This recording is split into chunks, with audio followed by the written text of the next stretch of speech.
জয় শিবধাম, জয় গুরুপীরানন্দের জয়। তো আবার নতুন একটা ভিডিও নিয়ে চলে এলাম, যেটা হচ্ছে যে অম্বুবাচীর যে ভিডিওটা। তো এই সময় কি কি বিধি করা যাবে গুরুদেব তো বলে দিয়েছে, আমি আরও একবার বলে দিলাম, ভালো করে দেখলাম গুরুদেব যেগুলো বলেছে সেটা আমি আরও একবার বলছি। যেটা হচ্ছে 16 সোমবার তো প্রত্যেকের হয়ে গেছে, সোমবার চলে গেছে, তো আজকের মঙ্গলবার।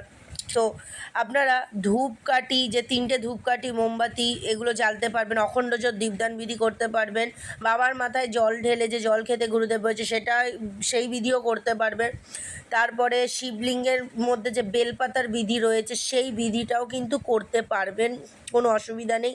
মহাদেবকে কিন্তু পুজো করা যাবে, ঠিক আছে। তো দেবী শক্তিকে পুজো করা যাবে না, কিন্তু দেবতাদের কিন্তু পুজো করা যাবে, সেটা কিন্তু গুরুদেব বলে দিয়েছে।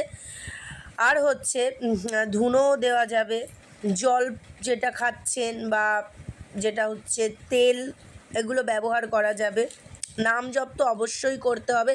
এই সমস্ত বিধি কিন্তু আপনারা করতে পারবেন, এগুলো কিন্তু বন্ধ দেবেন না, এগুলো করবেন। আরেকটা বিষয় গুরুদেব বলেছে যে 16 সোমবার যারা করেছেন তাদের যদি মনে কিন্তু থাকে যে এই অম্বুবাচী আজকে 16 সোমবার করছি, তো এটা কি কাউন্ট হবে কি না, তো এটা কিন্তু কাউন্ট হবে। কিন্তু আপনাদের যদি মনে হয় যে অম্বুবাচীর কারণে এই সোমবারটা করেছেন, কিন্তু তাও যদি মনে হয় তাহলে এক্সট্রা আরও একটা সোমবার, মানে যখন 16টা সোমবার কমপ্লিট হবে তারপরে আরও একটা এক্সট্রা সোমবার করে পুরোটা কমপ্লিট করে ধামে এসে একবার জেনে নেবেন, ঠিক আছে। কারণ বলাই হয়েছে 16 সোমবার হয়ে যাওয়ার পর শিবধামে এসে একবার জেনে নিতে।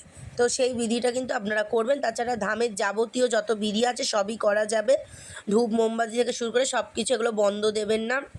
এবং নাম জপ তো অবশ্যই করতে হবে। তাহলে আপনারা বুঝতে পারলেন, এই বিধিগুলো কিন্তু ভালো করে কন্টিনিউয়াসলি করতে থাকবেন।